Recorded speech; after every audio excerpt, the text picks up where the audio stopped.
है समुद्र, कुछ लोग सेवा भी होती है, हमें आर्थिक भी मिलती है। सारी चीज़ अगर हम इसमें और बढ़ावा दें, अपने तो ज़्यादा से ज़्यादा लोग जानकारी दें। मैडम ने एक ग्रुप भी बनाया हुआ है, उसमें वो फ्री सेवा करती है, सलाह देती है, मैं देखता रहता हूँ, उसमें बात करते हैं।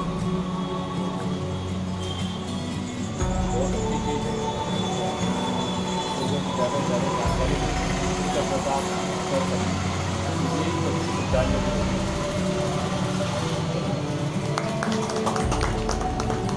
हमारे बीच युवा साथी जितेंद्र प्रणव जी उपस्थित हैं, उनसे निवेदन है कि कृपया अपना संबोधन दें। वंदे मातरम। ये हम सब के लिए बहुत ही गौरव की बात है कि आज हम अमर शहीद, अमर बलिदानी भाई राजीव दीक्षित जी की जयंती और पुण्यतिथि मनाने एकत्रित हुए हैं। जैसा कि हम सभी जानते हैं कि उनकी जयंती को हम स्वदेशी दिवस के रूप में भी मनाते हैं और कोरोना के चलते प्रशासन की जो भी गाइडलाइंस हैं उनका पालन करते हुए पूरे देश भर में हमारे साथी छोटे छोटे ही सही लेकिन राजीव भाई को याद कर रहे हैं, राजीव भाई के विचारों को लोगों तक पहुंचा रहे हैं। आदरणीय जैसे अभी मिश्रा जी ने बात की कि अब हमारे पास करने को बहुत कुछ है और हमारे पास बताने को भी बहुत कुछ है। अब हमारे पास ज्ञान का अथाह भंडार है, हमें कहीं जाने की ज़रूरत नहीं है। तिवारी जी ने जैसे कहा अभी कि आप अगर किसी को बोल दो भैया यूट्यूब पे राजीव दीक्षित डाल लें, तो जो बात हम कहने जा रहे हैं वो बात आप कह भी दें और वो यूट्यूब पे सुन लेते हैं तो वो बात पक्की हो जाती है। अब समस्या कहाँ आई? समस्या ये आती है कि अभी हम सुनने वालों की संख्या तो करोड़ों में, करने वालों की संख्या कुछ सैकड़ों हजारों में ही होगी और सुनने और करने वालों के बीच में कुछ 1000 मानने वाले भी हैं कि चलो कोई बात कोई व्यक्ति कह रहा है तो हम उस बात को माने, पालन करें, अपने स्वास्थ्य का ख्याल रखें, हमें डॉक्टर के पास ना जाना पड़े और हम अपने आप से स्वस्थ रहें।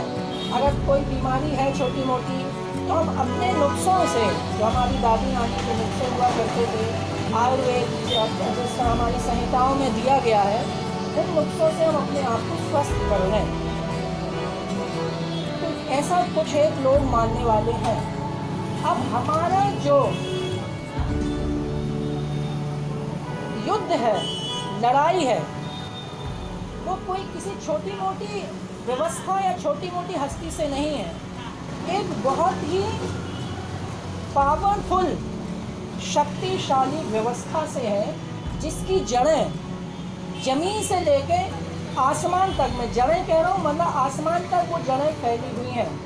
हमारे कुछ एक साथी प्रयास करते हैं लोगों को जागरूक करने के लिए, वो हमारा प्रयास क्योंकि हमारी शक्ति कम है, छोटा होता है। जो मल्टीनेशनल कंपनीज हैं या जो इस व्यवस्था को चलाने वाले जो चाहते नहीं कि व्यवस्था सुधरे, वो बहुत पावरफुल है और वो कुछ ऐसा हमारे बीच सामने ला देते हैं कि हमारे प्रयास उनके प्रयासों के सामने बौने पड़ जाते हैं। तो ऐसी स्थिति में मेरा यही एक मानना है कि हमें पहले अपनी जो हम कर रहे हैं उसको करते रहें, लेकिन अपनी शक्ति को एक संगठन के रूप में भी बढ़ाते रहें। तो ये आचरण है, लंबा चलेगा। राजीव भाई भी कह गए हैं कि परिवर्तन इतने जल्दी नहीं आएगा, परिवर्तन के लिए हमें इंतज़ार करना पड़ेगा। बस हमें अपने प्रयास करते रहना। अभी जैसे चर्चाओं में अभी तिवारी जी कह रहे थे कि walk walk talk talk, Rajiv भाई कह गए हैं कि भाई आप कुछ नहीं कर सकते तो वॉक करें, चलें, टॉक करें, बात करें। इस तरह से मुझे लगता है कि हम अपने लक्ष्य की ओर बढ़ेंगे और अगर हम सामूहिक प्रयास करेंगे तो अपने लक्ष्य हम हासिल कर लेंगे, ऐसा मेरा मानना है। इन्हीं शब्दों के साथ मैं अपनी वाणी को विराम देता हूँ। धन्यवाद। जय हिंद, जय भारत। राजीव भाई, राजीव भाई, राजीव भाई, वंदे वंदे वंदे। भारत माता की, भारत माता की, भारत भारत माता की जय हिंद। हमारे बीच में चांद पांडे जी उपस्थित हैं जो कि कृषक हैं और राजीव भाई के सिद्धांतों को अपने जीवन में अपनाते हैं और साथ ही ये अपनी कृषि व्यवस्था में भी गौरहर कृषि जो राजीव भाई ने बताई है उसका पालन कर रहे हैं। तो मैं उनसे निवेदन करूँगा आपकी श्रद्धांजलि दें। 2018 में राजीव भाई को सुनना यूट्यूब पे चालू किया था, जिससे मेरे अंदर इतना परिवर्तन आया कि मैंने उनके बताए अनुसार वो आधारित खेती की है। शुरुआत की थी 2019 से और मेरे पास मतलब अभी वर्तमान में 4 गाय हैं जिनका मैं गोबर गोमूत्र इकट्ठा करके खेती करता हूँ। और अभी उसमें कुछ ऐसा मतलब परिवर्तन ज़मीन पे नहीं आ रहा है, लेकिन कुछ समय बाद क्षमता है और करंट क्षमता है वो बढ़ने की मतलब कुछ समय बाद हो जाएगी। और बस इतना ही कहता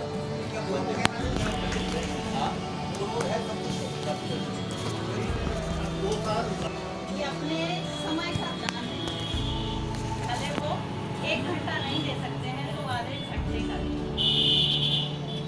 कैसे दान देना है। राजीव भाई को प्रतिदिन एक नियम बना लीजिए कि हमें आधा घंटा सुनना ही सुनना है, चाहे वो रात के 12:30 बजे ही क्यों ना हो। मतलब सोने से पहले आपको आधा घंटा राजीव भाई को सुनना ही सुनना है। बस इतना कर दीजिए, सब कुछ ऐसे बदलेगा कि शायद आपको पता भी नहीं लगेगा कि क्या बदला है। मैंने खुद को बदला है, मैं तो राजीव भाई को जानती भी नहीं थी। आपने बताया, मैंने नहीं माना। इसके बाद धीरे धीरे उन्होंने प्रेरित किया, मैंने सुना। आज 6 साल में ऐसा कोई दिन नहीं है जो मैं राजीव भाई को 1 घंटा नहीं सुनती। 24/7 समय का दान राजीव भाई को देती हूँ। 24 घंटे काम करती हूँ राजीव भाई के लिए, 24 घंटे घरेलू चिकित्सा करती हूँ लोगों की, लेकिन फिर भी उसके बाद भी 1 घंटा रोज राजीव भाई को। तो आप लोग आधा घंटा सुनिए और सुनने के बाद आपको खुद लगेगा कि आप खुद 80% डॉक्टर हैं। डॉक्टर की तो जरूरत ही नहीं है। और मनोबल सबका बढ़ता ही रहेगा। बहुत बहुत धन्यवाद भाई के लिए जिन्होंने सबका मनोबल रखने के लिए इतना बड़ा प्रोत्साहित किया। आप भी बोलिए बच्चों।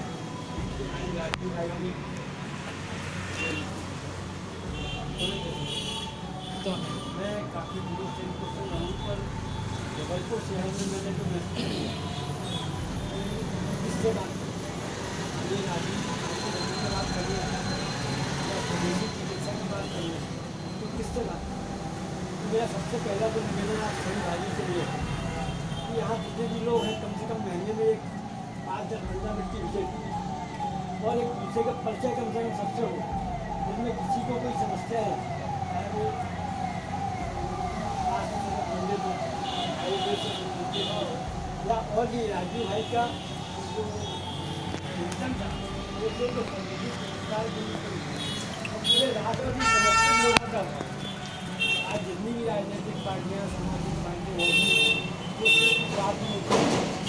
स्वार्थों में करते करते काम आज स्थिति है देश की, ना गरीबी की हो पाई, ना बेरोजगारी की हो पाई, ना स्वास्थ्य सेवा अच्छी नहीं पाई, ना प्रशासन ठीक हो पाया, कुछ नहीं हुआ।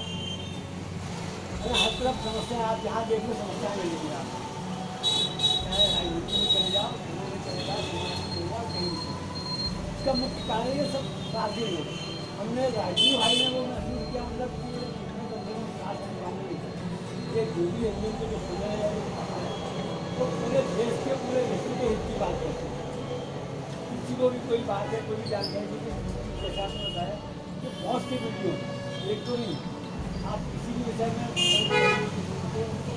आपको बहुत से मार्गदर्शन मिल जाएगा। मेरा आप सब लोगों से एक ही निवेदन है, सबसे कम से कम महीने में एक संगोष्ठी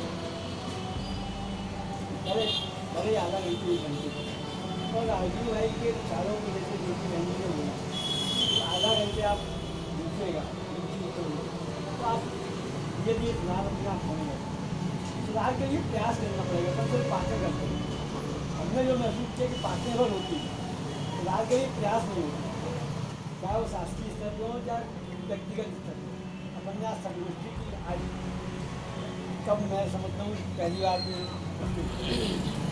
हम उनके विचारों को जन जन तक पहुँचाना चाहते हैं और वास्तव में देश के प्रति जो करने चाहते हैं तो करने में नहीं है। और मैंने तो कम से कम एक संगोष्ठी आ गई जैसे कि जैसा कि आप लोग जानते हैं आज भाई राजू दीक्षित जी को जाने के इनकी जो सोच थी वो हमारे लिए बहुत कारगर कि आज इस बढ़ते हुए समाज में हम आधुनिकीकरण के जो बढ़ रहे हैं उसमें हम विदेशी वस्तुओं का उपयोग निरंतर करते जा रहे हैं और अपने स्वदेशी जो मूल भावना है उसको छोड़ते जा रहे हैं। तो हमको अपनी भावना को लेकर चलना है, स्वदेशी वस्तुओं का उपयोग करना है। हर छोटी चीज़ हम स्वदेशी में मार्केट में कोई भी चीज़ उपयोग कर रहे हैं लेकिन जो स्वदेशी है कि हम स्वदेशी का बढ़ावा दें, स्वदेशी चीज़ों का उपयोग करें ताकि इनकी जो मूल सोच थी उनका एक आंदोलन था वो आगे बढ़ सके और हम इस दिशा में आगे उन्नति कर सकें। धन्यवाद। धन्यवाद।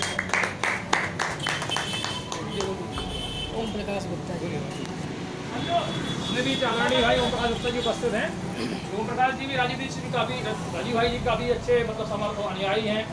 कभी हम लोग 2 साल पहले एक कार्यक्रम हुआ था वर्धा में, सेवाग्राम वर्धा में, वहाँ मैं जितेंद्र भाई और अपने भाई साहब हम लोग तीनों जबलपुर की तरफ से गए थे। तो हम लोगों ने अपने विचार भी रखे थे वहाँ एक मतलब राजनीतिक पहल की तरफ प्रयास करना था, लेकिन अब वो एक अलग विषय है तो वो हो नहीं पाया। लेकिन हम लोग वहाँ मिले थे तो हम लोगों का अच्छा परिचय हो गया। भाई साहब अपने अपना वंदे मातरम। सबसे पहले हमारे गुरुवर अमर हुतात्मा राजीव जी के चरणों में बंधन जो आज इस देश को जगा कर सकते हैं, हमें रुला कर चले गए। लेकिन दिल में हमारी आत्मा में अपनी आवाज़ और उनकी आवाज़ की जो बुलंदी थी, जो उनके विचार थे वो भाषा था। मैं जब 11वीं कक्षा में 1998 में पढ़ता था, पहली बार उस समय मैंने राजीव दीक्षित जी को सुना। कुछ सोच मेरी उस ओर थी, पहली बार सुनते ही अपने आप मन, दिल और दिमाग उनकी आवाज़ की ओर निकल सका। तब से राजीव जी को मानना प्रारंभ किया। आज़ादी बचाओ आंदोलन से जुड़ने का सौभाग्य तो नहीं मिला, लेकिन जैसे ही भारत स्वाभिमान की स्थापना भाई श्री द्वारा की गई बाबा रामदेव जी के साथ मिलकर के 5 जनवरी 2009 को अपने जिला से पहला आवेदन मैंने भारत स्वाभिमान से आजीवन सदस्य के रूप में किया और जिला प्रभारी रहा पन्ना का। तब से लेकर के राजीव जी के साक्षात दर्शन को दूर से हुए कटनी का कार्यक्रम हुआ था, जिसमें उन्होंने भगत सिंह जी के बारे में अपना संबोधन दिया था। वो कार्यक्रम मैंने उनका अटेंड किया है। पास से जाके दर्शन करने का या मिलने का अवसर नहीं मिल पाया राजीव जी से, लेकिन मन, वचन और अपने कर्म से मैं और मेरी धर्मपत्नी भी हैं, हम लोग पूरी तरह से हमारा पूरा परिवार राजीव जी के लिए समर्पित है। ओम शांति।